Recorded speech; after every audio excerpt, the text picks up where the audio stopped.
Good morning, everyone. This is our December California 4-H Association webinar. And today we have Jose Garcia and, oh my gosh, I apologize, Pavon, is that Yeah, right? that's right. Yes. Who's presenting, and I'll let him introduce himself. And because we're a little bit behind, we're just going to go forward. Any questions that you have, please go ahead and put it on the chat box, and we'll try to monitor and address that as we go forward. Um, all right, Okay. Thank you so much, Jose. Charles. And again, yeah, my name is Jose Garcia Pavon, and I'm an associate professor at Washington State University. I just wanted to say that I'm sorry that it took us a little longer to get this thing set up. We had some kind of technical difficulties that Charles already said. So I'm just going to go ahead and start, with a very brief introduction. As I said, WSU has been my academic home for about 10 years. Before that, I worked for the University of Missouri in Columbia, Missouri, as an assistant professor in the Department of Rural Sociology, and I was in charge of the Community Food Systems and Sustainable Agriculture program. Before that, lived in Minnesota. I was involved with the University of Minnesota Extension System, had actually, a couple of youth programs there. I also got my PhD at the University of Minnesota. And then, I can go back, in time, but I think that will give you an idea, what I've been doing for the last, whatever, 15 to 18 years or so. So anyways, what I wanted to do today is actually just show a couple of interesting, I would say, demographic facts that perhaps many of you already are aware of, and then go to what I usually think and do when working with, minorities, in this particular case, Latinos, in my state and my programs. And then as the final, perhaps, section, just share with you one of my programs dealing directly actually with young Latino and Latinas. And obviously, I'll try actually to finish this maybe 10, 15 minutes before the end of the hour, so that there are time actually, for dialogue. So as you see, there's a map of California here, and with the concentration of Latinos by county. The projection from 2010 to 2060, as you can see, will significantly increase in regards of the percentages of Latinos in the state of California. So uh, although in 2007, perhaps the projection was a more quickly increase of Latinos, in 2014, it was revised. The increases is still very significant, but obviously it's slowing down, as probably many of you have already read about or heard about it. So that comes from the Pew Research Center under the California Department of Finance. There are 9 counties in California that have over 50% of the Latino population, so which is like a majority minority county, and the 2 counties with the highest percentage are Imperial County, which I know it's actually, very much in the south, not surprisingly, at the border with Mexico, and the other one is Tulare, which is, as far as I know, it's kind of actually a central California. Please correct me if I'm wrong. So those are the 2 counties, Imperial 80%, which is, oh wow, and Tulare with about 60% Latinos. The other 9 counties, with over 50% are Colusa, Fresno, Kings, Madera, Merced, Monterey, and San Benito. So, see, I'm just waiting actually, for the. This thing is very slow. So another aspect there, until it comes, if it decides to come, oh, there we go. Okay, so another aspect that I think it's important to keep in mind when doing programming with Latino youth is what is actually, the median age of Latinos in the state of California. And as you see, you know, um, the white population's median age is 36 years old. The median age for Latinos is 24 years old. And what I put in parentheses is that, young people under 18, among the white population is 26%. So we're talking about one quarter or one fourth. And among Latinos, it's actually, over half of the population. So, so I think that's significant because in 4-H, you obviously deal with, with youth. And then, as you see, there are a lot of youth, Latinos, who are or could be actually, your potential target audience. Uh, in the US, the median age for Latinos is a little different, actually, 27% for whites. For black is, for Latinos is 27 years old, for blacks is 31, and for Asians is 36. So another interesting actual, implication of this is that the Latino population, because of its youth or because of it's so young, is at its, I would say, at the peak of its of the reproduction years. 24 years old, median age, and so we will Mm-hmm. see, even if, someone said once, even if all the, borders are closed, as our administration, our federal administration, is trying to do, uh, the Latino population would still increase rapidly, because of the youth, because actually of the young age of the Latino community, and obviously the reproduction ability.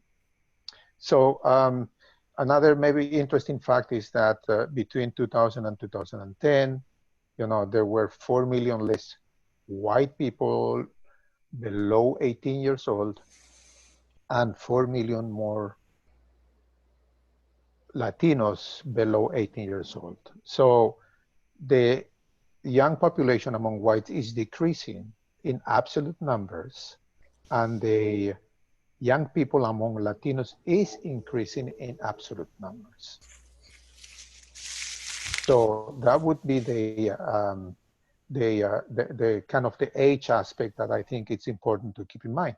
Now, um, I, I, I looked actually at a report written by the Pew Hispanic Center titled Between Two Worlds, How Young Latinos Come of Age in America. Now, this is more like the US in general, but I think, that this information, this fact is, in my view, very important for people reaching out, working with young communities, with young people in minority communities.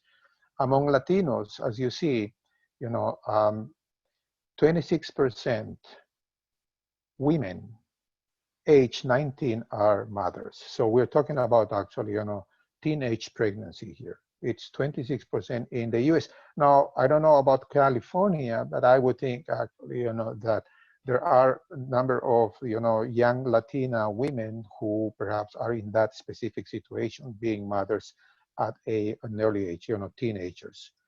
Um, in regards to the dropout rate, Latinos, again, 17% dropout rate for the Latino community. But something that I believe actually, makes this report very interesting is that they kind of, broke down the entire Latino population, the entire young Latino population, because I think they looked at ages between 16 and 24 in this report. So they they break down in two subgroups, if you'd like. One is actually the first generation immigrants, which is basically, of course, people who were born in another country, say Mexico, Central America, South America, somewhere, and came over here actually to the United States as citizens from another country. The other subgroup is the US born Latinos. And so, and they actually, they found, interesting differences between the two groups. For example, the second generation Hispanic youth has actually, a higher, I would say, educational attainment. 38% are enrolled in a school of the second generation versus actually 21% of the first generation Latino youth. The school degree and college enrollment among second generation Latinos is 89%. And for the first generation Latinos, it's only 46%. So second generation is almost comparable to the white population in regards of, college enrollment. So talking about poverty, you see 23% actually of Latinos live in poverty, of those, between 16 and 24 years old, but the poverty rate declines from the first generation to the second generation. So first generation immigrants are 29% living in poverty. Second generation Latinos, those who were born in the US, are only 19%. So, I mean, what it tells me is basically that if you are targeting the Latino youth for your programming, you have to keep in mind actually those differences, because the design of your programs may be different for the group who are first generation and for the group who are actually, second generation. Another interesting fact is that the exposure to gang activity, and gang has been obviously like a chronic issue for a lot of young people, but you may think that perhaps, oh yeah, I mean, they come from whatever country and they actually get involved with gangs and those kind of things. But in fact, the second generation Latinos, those who were born in the US, are more, I would say, exposed and involved with gangs than the first generation. So it says 40% of the second generation have told actually that they've been exposed to that. And only 17% of the first generation Latinos have been exposed to gang activities. So I think actually those are interesting facts to keep in mind when designing and delivering programming for Latino youth. Now, the other aspect is that they, have to navigate, two different, very different cultures, and in many cases, actually conflicting cultures. At home, especially actually when parents are first-generation immigrants, it's a very, whatever it is, Mexican or Central American or Latino culture, prevailing in that home. The beliefs, the customs, the approach to different things such as education and schools and whatever, health. It may be very different than actually what is outside of the household, schools, for example. So kids go to school and actually are embedded in a particular culture, in a particular actually, set of beliefs. And then when they go home, they obviously actually, the set of beliefs and the belief system is very different. So that is challenging for them. That's really very challenging.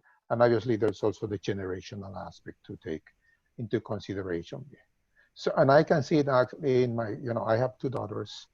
And so we are, my wife and I, who are from Bolivia, are first generation immigrants.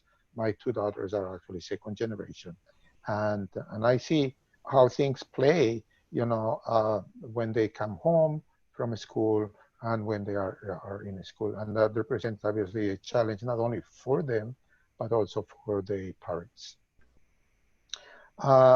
Second generation Latinos tend to identify themselves by the home country of their parents. It's interesting because, many say, well, Latinos, Hispanics, and those kind of things, but, even, US born young Latinos, don't say necessarily that they're Americans. They say perhaps, oh yeah, I'm from Bolivia, or my family is from Mexico. So identify more with the country where their parents come, rather than actually, where they were born, if they actually, the second generation.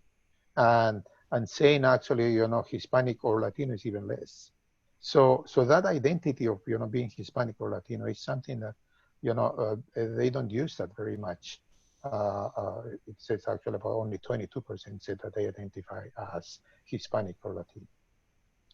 So the other aspect is that, you know, um, 2/3 of the young Latinos who were actually, surveyed in this report say that are native-born citizens. So it is, the majority are kids who were born in the U.S. In terms of language, 36% are primarily English speakers, 41 are bilingual, and 23% are primarily Spanish. So this is another important aspect to take into consideration because, you may need actually, maybe bilingual materials also if you want to work actually with the primarily Spanish speakers. You may need actually, someone who speaks both languages.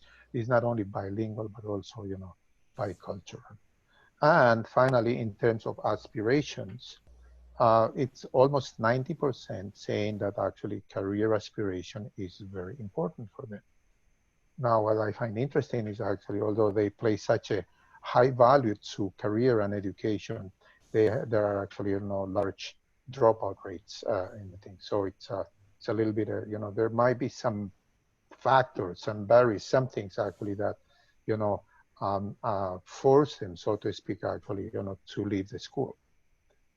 So that is, I think a set of information that is important to keep in mind when approaching or when actually designing programming with and for the Latino youth. Now, what I'm showing here is a couple of websites, and I'm really afraid actually to click on them or so, but it is, those are two reports, uh, actually presentations at the conference that's called actually, Cambio de Colores in Missouri, that come actually, from people who work with 4-H populations in California. And I I mean, believe they're on the call, Jose. Or are they? Okay, yeah. Okay, one is Fabregas. I can't remember actually her name. I mean, Lupita, yeah, Lupita, and Claudia. They're Claudia. both on the call right now, I That's believe. wonderful. Okay, well, they, Yeah, I'm yeah, here. okay, perfect. So, and I really actually, found that, I mean, the approach, the effort of, of 4-H and all those kind of things, to try to find the right way to work with and serve actually in the Latino community is just, I mean, very, very good. We don't have that here in Washington State, for example. So that's something we probably could learn from you guys, in regards how you are trying to come out, I mean, to work with the Latino population. So, okay, so you're there, you can obviously speak, much more and much more deeply about that than I can. So I just read actually, the article actually, at these two websites. But I know there are many more, efforts and reports and things that you guys are doing uh, to serve the underserved communities. Okay. So what I want to talk now is actually a model that I think it's very useful in order of understanding, the cultural values, the belief system, the customs, the kind of things actually people from, different cultures actually, have, uh, as maybe compared a little bit to I would say the regular, white mainstream middle class, population. Edward Hall was an anthropologist who developed actually, the high context culture and low context culture. And I don't know if any of you actually, is familiar with that model. But, so basically, first, I mean, we know that culture is not absolute. It's not monolithic. It's not actually something that, doesn't change or anything like that.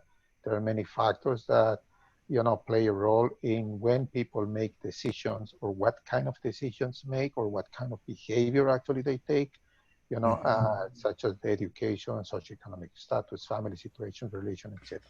So, so that's the one thing that's important actually to keep in mind. So everything is relative when we talk about culture, cultural models, and those kind of things. So Edward Hall, wrote a number of books. Uh, some of them are, titled Hidden Dimensions, Silent Language, Beyond Culture. That's actually, the one. Beyond Culture is the book in which he, you know, writes about the low context and high context cultures. So what is actually low context and high context?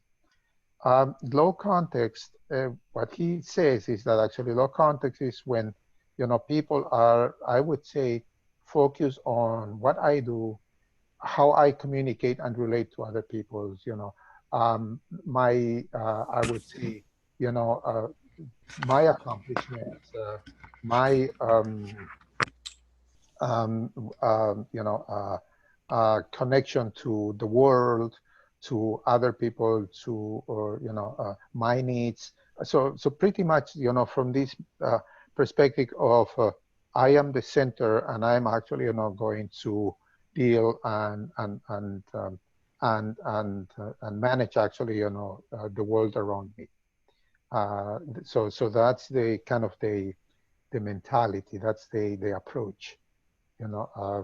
Think about, we, or many families actually encourage their kids, to stand out in school, to perhaps, accomplish many things, you know, and those kind of things, and so in the high context culture, which basically is actually, the majority of the world, perhaps, it's more about the group, more about actually, the collective, if that's the term. Those are societies um, where they, the personal, individual interest needs are put perhaps after the group's interest. I mean, it's not my interest and my needs, need to be met first, and then actually, the group. But it's rather actually, I'm part of the group. Therefore, actually, the whatever benefits the group will benefit me. Whatever actually, impacts the group is going to impact me. So it's first the group, then me. So that's the collect. I mean, think of family, think of company, think of institution, and things like that. So some countries are more high context than others, but there's no country, no single country that perhaps is absolute low or absolute high. I mean, if you think of the US, maybe white mainstream America is more low context, obviously, say, I mean, think of Germany, think of, Great Britain, think of Australia. Those countries are, tend to be more low context. But also, if you think of, say, for example, African American communities or Native American communities, those communities tend to be probably more high context. So just to give you a very quick example, a very low context environment may be, for example, a bank. When you go to a bank and then you say, I need a credit, I need a loan, they will ask you actually, for a whole bunch of things, information that they need, that they want. That's because, and it's actually going to the next slide. That's because, the communication for, low context environments needs to be very explicit, needs to be spelled out, and needs to be actually, direct, straightforward. I mean, that's, what people expect. You expect something actually, to be clarified. I mean, the purpose of communication for low context is basically actually exchange information, clarification, answer questions, have everybody on the same page and those kind of things. what is actually, for the high context? I mean, what's the purpose of communication for high context? I think it's more like, let's build a relationship. Let's actually, start actually, building a trusting relationship with each other. And then, of course, talk perhaps about business and those kind of things. But the first thing is building a relationship. So, if you are dealing with, Latino youth who come from high context backgrounds, then I think it's important to keep that in mind. They in terms of those values. Um, Maybe some perhaps easy examples to recognize the high context. I gave you an example actually, for low context. An example for a high context might be actually, your family or so. Or in my family, for example, in the past, not now anymore, it was a custom to we all would take off our shoes at the door, and that was a given. I mean, it was some kind of an unspoken rule, if you'd like. Nothing was telling my daughters or myself or my wife, you know, do that. There were no signs, nothing. And sometimes, maybe one of my daughters, forgot about that. I just actually, maybe looked at her shoes, and she understood that she needed to go back to the door and take off her shoes. So what does it mean? It means actually, that the communication is not explicit, but it's understood because there's a context. So she understood the context. I understand the context, and that actually, makes the two of us actually understand what the message is. So that's actually an example of maybe high context setting. So, relationships in high context are dense, again, trust, relationships more important than tasks, I mean, they like, I mean, high context people don't like conflict. Therefore, if they don't like conflict, they're not going to challenge you or so in many cases, Sometimes, I ask people to come to one of my programs, all those kind of things. Some of them may say yes. I call them. I, remind them the same day of of the event. I say, don't forget. We will meet this afternoon at that time. Blah blah blah. They say yes, yes, I'm come, and they don't come. Now, why they don't come? Well, maybe something came, suddenly, and they couldn't. But many times they just know they are not going to come, but they keep saying yes, I'm coming, just because they don't want to contradict. They don't want actually to create like some kind of disagreement or things like that. So that's part of the high context uh, uh, um, um, behavior, if you like. So that's important to keep in mind. So time, is very kind of flexible. Is relative. I know actually, when from our low context perspective, and universities are pretty much like that. You start a program at whatever time, 6 p.m., you finish it at 9 p.m., and you expect people to show up at that time, 6 p.m. to 9 p.m. 9 p.m., actually, the program should be, finished, the agenda should be actually, finished, and people go home. So sometimes, actually, for high context cultures, that's not the most important thing. The important thing is, that we build a relationship. So yeah, they are scheduled, but it's flexible. I mean, things may interfere, and so that's kind of the high context and low context difference in terms of timing and scheduling. And the learning, um, you know, um, in low context, the people tend to actually, to take things apart, look at the pieces, understand actually, the individual pieces, and then actually, put the pieces together again and understand the whole thing. So for the high context, it's a little bit the other way around. You look first at the whole thing, try to understand the whole thing, and then eventually you'll go actually, down to the pieces. So you observe, you look at other people's how they do, and then you perhaps practice, whatever learning you're doing. So and again, everything I'm saying here is relative. So don't take that things are absolute and always actually, the way I'm saying it. So you have to obviously, kind of see what the specific situation is, what actually your specific audience is, and all those kind of things. And that's why I think it's very important as maybe your first step in programming and delivering activities with and for Latino youth. So um, having having said that, and this is just actually kind of scratching the surface in regards actually to the low and high context, and you can find obviously much more information on the web, or even if you just go actually Edward T. Hall and look for her book or his book, I'm sorry, uh, you know, you'll be able to read about that model. I like that. Although it's relatively old, I like that model because it's kind of easy to understand. It's straightforward. It's simple. So let's go to what I usually do in terms of best practices. Um, Many of you obviously are probably I'm not saying anything that's totally new or so probably for many of you. Understand your target population. I think that's key. We saw actually those demographics, we saw actually, how the difference are between the first generation and the second generation. And I think that gives us, the information necessary to design and conduct programs, that really meet their needs, that are relevant to them, that are interesting for them, and all those kind of things. So understanding the target population is very important.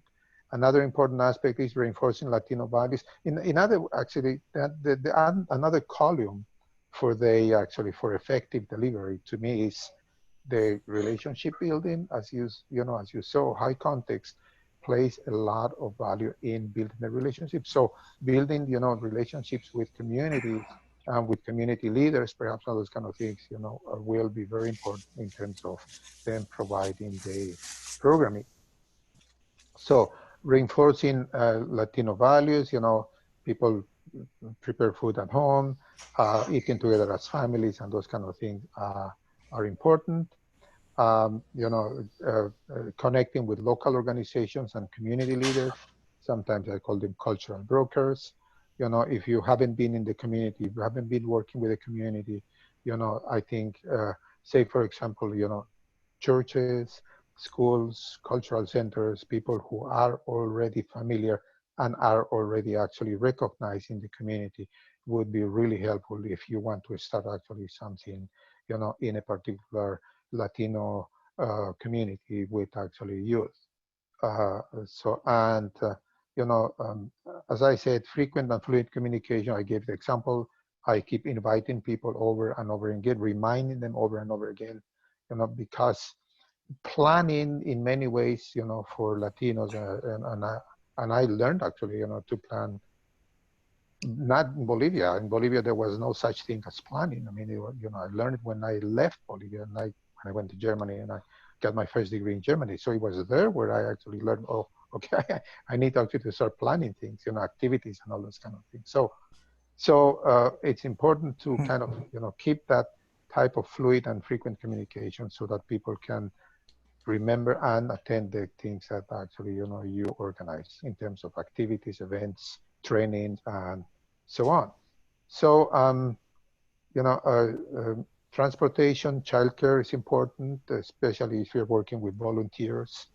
Um, neutral site, don't obviously, I mean, we had in the past we had actually a county office here in Washington State that was right next actually, to the courthouse and the jail.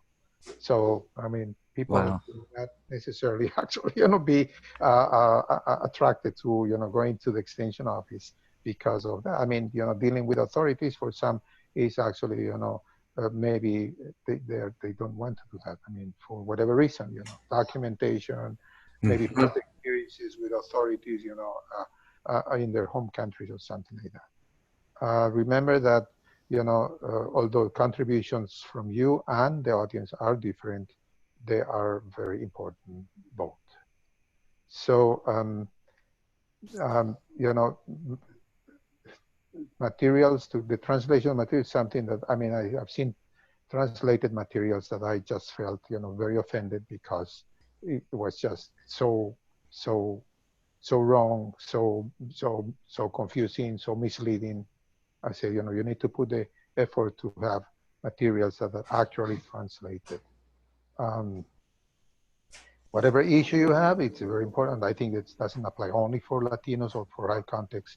You talk about the positive first, and then actually, you can address some concerns that you may have.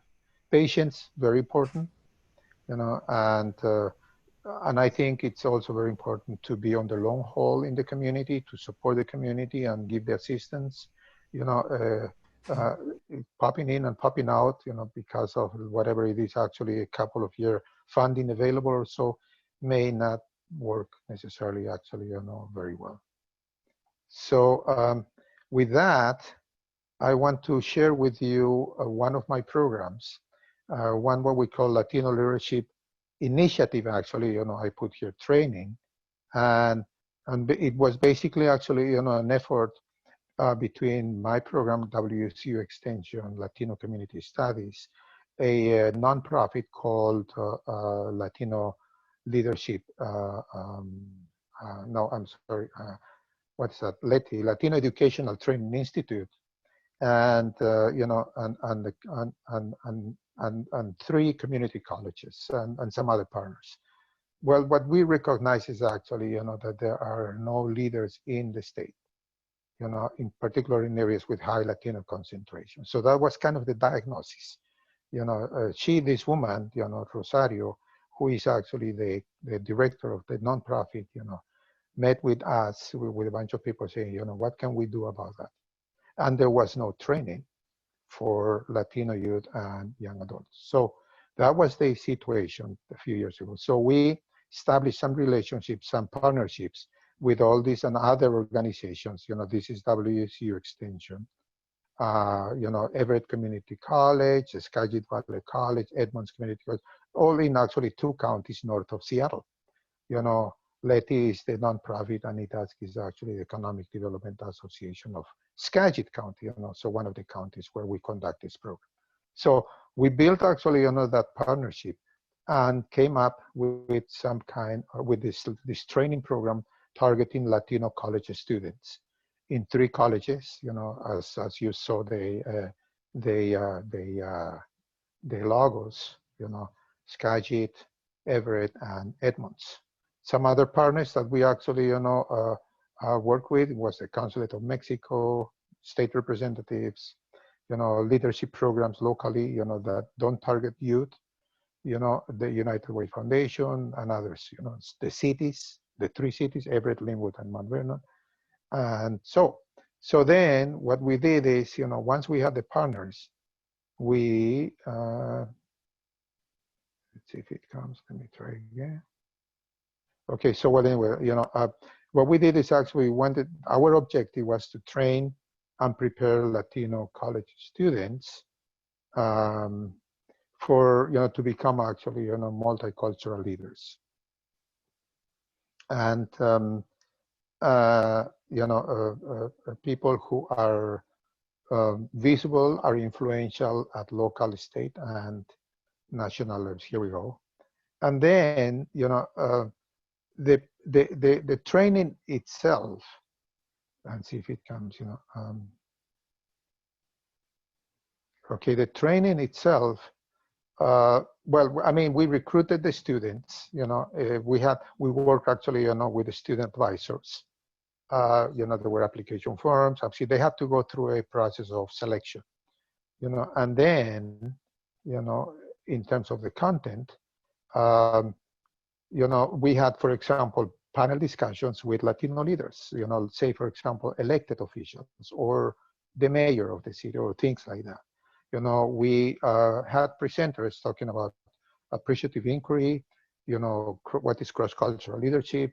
We talked about actually the history of Latinos in the US and the state of Washington, things actually that perhaps people or kids, don't learn in a school. I mean, this was the history of Latinos was a very different, I would say, type of information they received about what were the contributions historically of Latinos in the country, and in particular, actually, in the state of Washington. And many of them were, oh my gosh, I never heard about that. I didn't really know, so those kind of things. So that was important. Also, We say, for example, watched a movie or video clip or things like that, or documentaries, and analyzed and debriefed, discussed and said, okay, what are the roots of these kind of things? What's happening? So kind of actually, this critical thinking, uh, leadership skills, okay, what do you want to be? And it's not only the question of what you are, but really what do you want to be? you know, um, Specific skills, okay, public speaking, how do you develop portfolio? One very important component is actually a community project. Each group, say we have these three colleges, three groups actually, for each, I mean, one group for each college, so three groups. So they had to, as part of their training, develop a community project. So many of them, for example, went to high school or to the middle school, connected with the Latino kids in those schools, and helped them actually, be more ready for college. Talked about the importance of education. What do you need to do in terms of, not only the grades, but maybe your community service and, and all those kind of things. So that was very important. That was, I think, something that was very valued, because those connections and those actually relationships went way beyond actually, the training that they received. I mean, they continued. They've done, because they built actually some kind of a relationship. So, so that was very impactful, and I think, very important. And the kids had, our students had to give a presentation about that as part of the training. So the timeline was, it start November. It goes for a whole academic year, basically. It starts in November. Orientation. We have actually on a kickoff event. The presidents of the colleges come and say welcome and all those kind of things. We have retreats. It's a whole day retreat, one per month. With all those presenters and activities and things like that I just mentioned to you. Then is the community project presentations. Is something that's a big day for them. We have a panel of judges that evaluate the presentation, provide feedback to the students in terms of public speaking, the quality of the slides and all those kind of things. And then we have a big graduation ceremony. They get actually, their certificate, and they get a scholarship. I mean, it's not a lot of money. We don't have a lot of money, but they get a few $100 each one of them for their fees, for the tuition fees or whatever they want to use it for, books or something. So that's what they get. And then we obviously need the funding for that. So we have a fundraising event that usually takes place in April. So I'm going to stop here because it's already 10:45, so that you have an opportunity to ask us your questions. I mean, one kind of final slide was this one, but again, I probably will skip this one, and just actually go to this one, which is actually my last slide, and then yeah, and then address your questions.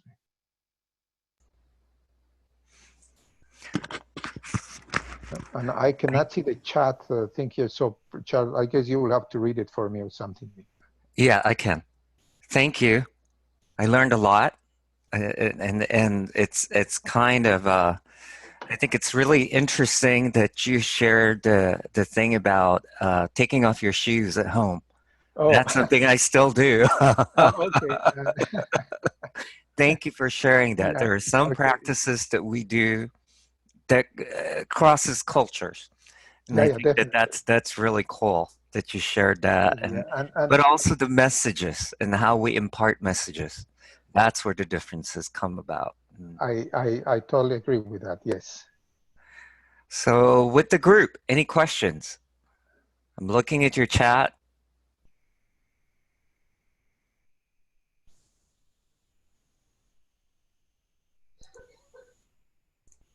I'm hearing a few coughing here. Uh-huh. I have a question for Yes. you. In terms of the kids that you work with, how did you select with the application process? Did they have to submit a resume and get interviewed, and Yeah, how many kids were accepted? we usually have 10 kids per group. I mean, 10 kids per college. So it's actually about 30 kids that we have every year. Now, the application and selection process is more actually, a job for the college. So Okay. the college advisors, because there's actually, a college advisor working directly with us, send out actually, the announcement, receives the application. There's a form, so the kids actually, fill out the form, and and um, so receive the college advisor receive the application form. If there are more than 10, eventually actually, two application forms look kind of equally strong or something like that, then, there's perhaps a phone call and an interview, those kind of things. But it's something that's, in many ways, the college actually, says, okay, here are the 10 students, and we are in charge actually of conducting the training. So that's the Mm, type of partnership that we have with things. Now, last year, for example, there were, I mentioned Latino leadership, local leadership programs. There's one in Skagit County, one in Snohomish, that have been more involved with us now because obviously it's a great pipeline for them, have actually Latino youth who are already trained in multicultural leadership, then go actually and do an additional training in leadership. So they got more involved in this aspect of selecting the participants, as more like not necessarily actually, making the decision who are in, who are not, but in providing actually, some kind of input and things like that. cool. Hmm. And how much was the scholarships going for? I was just curious. Oh, well, I mean, we give between $300 and $500, per student, which again is not really a lot of money. But if you multiply by 30, then that obviously makes some significant amount of dollars that we have to raise. Yeah, And the colleges provide some support. I mean, it's not only the advisors that they provide, but also, they give a little bit of money.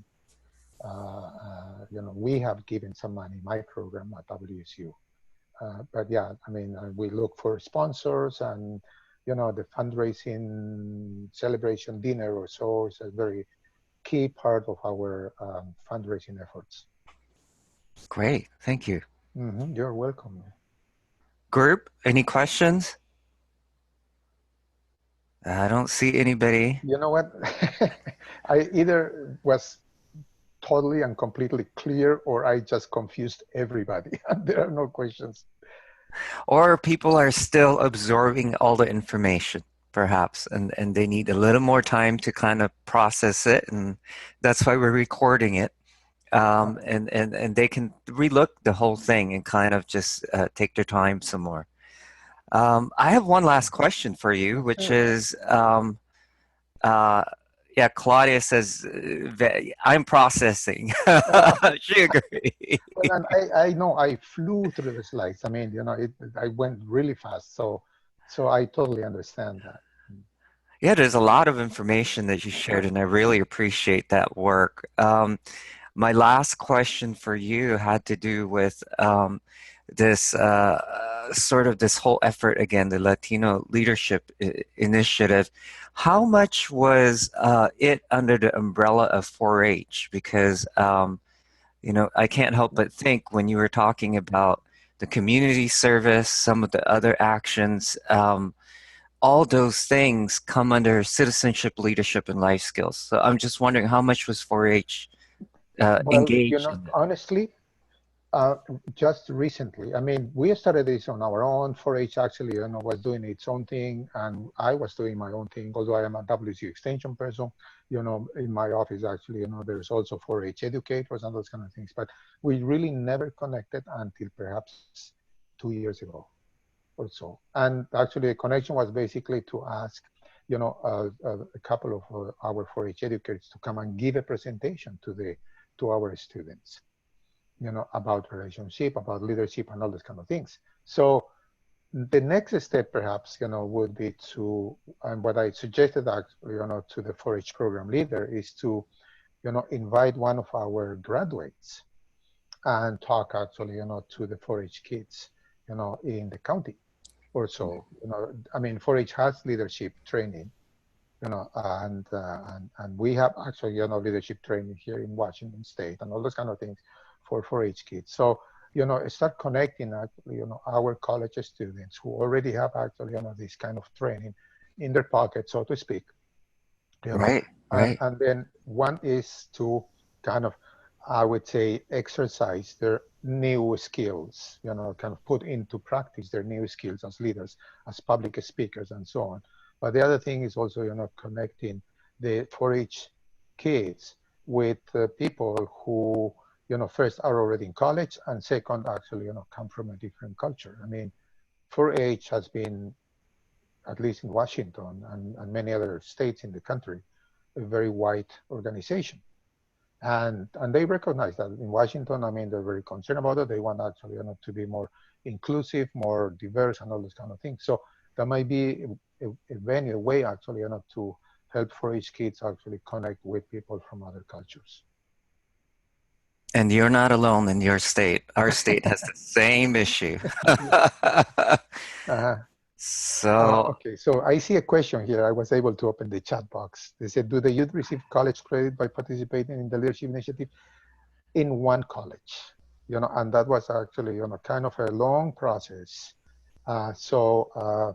Skagit Valley College actually, give, and I don't know how many credits or so, but yes, they receive actually, college credit when they participate in our training program. The other colleges haven't done yet. We'll see, how they feel. We want obviously all 3 colleges to, give credit college to participants in our training. great. Yeah, because it's intensive. I mean, it's really intense. They have to, not only come to our sessions, but they have to, coordinate. They have to meet for their community projects. They have actually to go to the schools where they go, to connect actually with middle school kids or with, high school kids, connect with the principal, ask for authority. I mean, there are a number of things they need to do, and obviously, they have the support from their advisors in each college. That's what their advisors do, provide the support so that they can actually complete their community project and then prepare their presentation and then give their presentation. So yeah, it's a lot of work. So, That's great. All right. Any other last minute? If not, please join me in thanking Jose or in doing all of this. This is a lot of great information, and several folks have added, yes, thank you, and they're processing it, as I mentioned earlier. Charles, if if you or participants have any other question later on, or any comment or anything you want me to know, or so, please do not hesitate. I'm here. You have my email address, Charles. You can share with the people, and yeah, absolutely. Great. And I just wanted to remind the group as we close out that there's a couple of things. Our upcoming webinars, I don't know if you can see it. I'm trying to put it up. Our next one is January 18th, and this will be focused on the National Associate Extension Recognition and Awards. And note that that's the 18th and not the first Wednesday of January. And then the other future ones are right there. And the other thing I wanted to really bring up to the group again, I invite you to join the association. An email was sent out with a link, and please consider doing it by December 31st, and you could have an opportunity to win a free item, a 4-H swag. Anyway, that's it. All right. Thank you. Thank you very much. And happy holidays to all. Oh, happy holidays. Thanks.